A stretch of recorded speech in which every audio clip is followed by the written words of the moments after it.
New season, new goals, setting goals for improving your ballet technique. Very often, we think of the typical year running from January through December. Around the end of December, many people make New Year resolutions that typically revolve around some sort of goal, maybe to exercise more, finally clean out a room and have a yard sale, volunteer at a local charity or humanitarian cause, or start working toward a new career. However, dancers often think of the year as a season or school year that runs typically between September to May of the following year.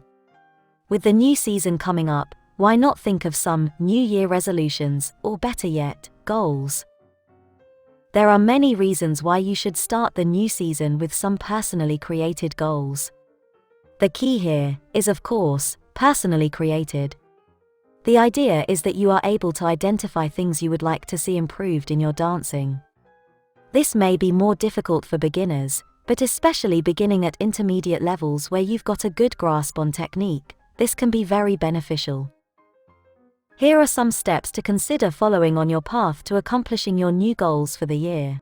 1. Assess your current technique, performance, thing you want to improve.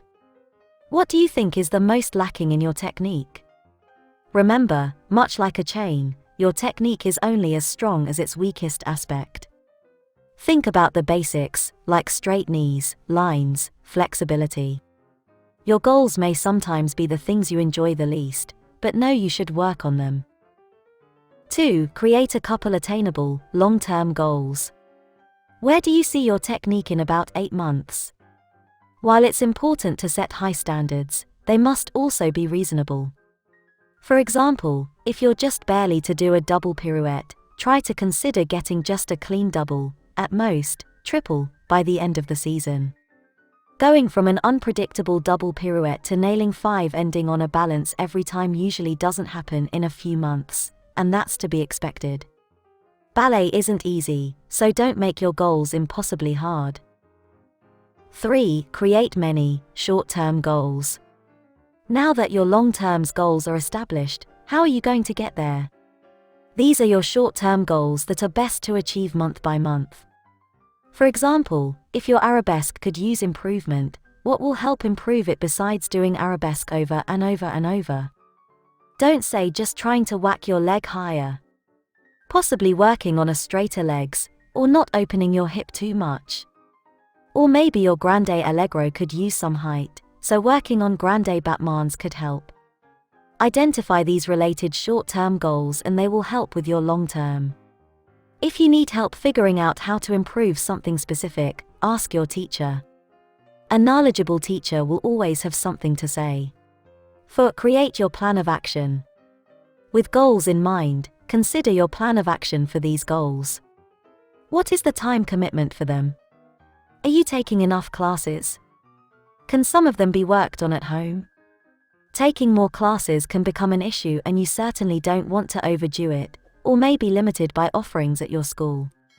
However, stretching can be done almost anywhere. So can exercises using a strengthening band. These 2 things can help immensely, without even stepping foot near a dance studio. If they can help you achieve your goals, and they most likely will, no matter the technique-related goal, then how many hours do you think per week you should dedicate to these exercises? 5. Execute and stick with it. As you start your year, actually start your goals. As you progress through your year, remember your goals. How important a goal is to someone is usually shown by them actually starting it and how they stick with it. New Year resolutions have a specifically bad reputation for this.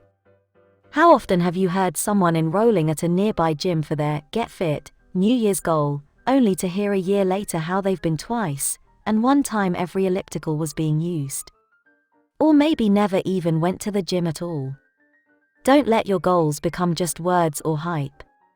Starting and sticking to your goals is the only way to possibly achieve them. 6. Stop for a moment and take stock. Let's say you've been working on this step or that step, working on straighter legs, or higher and proper extension. Remember to stop a moment and evaluate. It's called taking stock in your work. Where has this extra work, or plan of action gotten you after some amount of time? Be honest with yourself and be reasonable. Try to do this roughly every 3 to 4 weeks. Reason being is simply because, well, ballet is hard. It is very difficult to see measurable improvement in just a week's time, and by evaluating your progress too early, it is easy to get discouraged or disillusioned. However, if after several weeks of honest work, and you don't see improvement, maybe reconsider your efforts. Again, it's helpful to ask a teacher, simply saying, I've made it a goal to improve my, insert ballet thing here, and I'm unsure about how it's working out. What do you think I may be doing wrong, or am doing right? 7. End of the season already? Time flies when you're having fun, and if you're truly passionate about ballet, working toward improving your ballet technique is fun. In fact, it isn't work, as the saying goes. So as the season starts, before you know it, it will have passed. Again, time to ask, is your technique? Did you meet your goals? What seemed to work well? What didn't seem to work well? Did you partially meet your goals? Answering these questions can help you form better goals and plans of action for the coming seasons or other adventures you pursue. 8. Celebrate. Then rinse and repeat from step 1. If you've put forth your honest, best effort, celebrate and pat yourself on the back. After all that great work, why not? Sticking with goals is very difficult, and many people will tell you how quickly they are abandoned, see above, going to the gym. So be happy with the accomplishment that you've, at the very least, stuck to what you said you were going to do.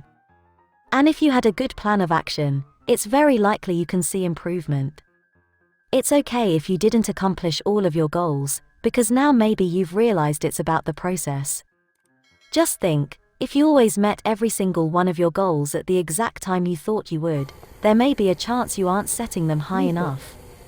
So if you don't meet all of them, no worries, take a breath, and start again at step 1. Getting discouraged with your ballet technique and goals. It is very important to remember not to get discouraged.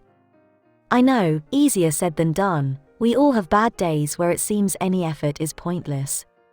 But you either let those tough days get the best of you or you dust yourself off and move forward. Sometimes you just may need to revamp your plan when you stop to take stock. It's okay to change goals because you're reevaluated, but you should never completely give up on the idea of achieving a goal. After all, think about life after ballet. Will you go from being goal-oriented to just doing nothing? It's very unlikely. I mentioned above a little about partially meeting your goals, and I am certainly in that camp. I would often be on the ambitious side and try to improve many things, and naturally, some things took precedence over the others. So this resulted in me wanting to improve my back double cabriole for about 5 years straight, never quite seeing much improvement. But in that meantime, I felt my technique in other areas had improved quite a bit. So was my effort wasted even though my cabriole goal never got met?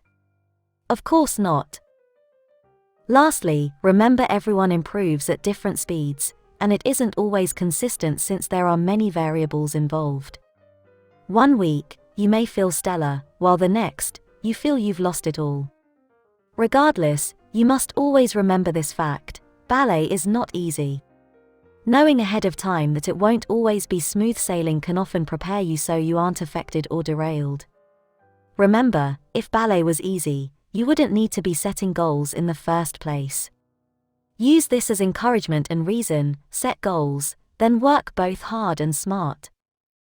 While this article is titled and presented with setting goals at the beginning of the year, don't let mid-year inspiration stop you. Whether it's January 1st, September 1st, or a random day in the summer, you can create goals for improving your ballet technique, or any aspect of your life of course, and start working towards them.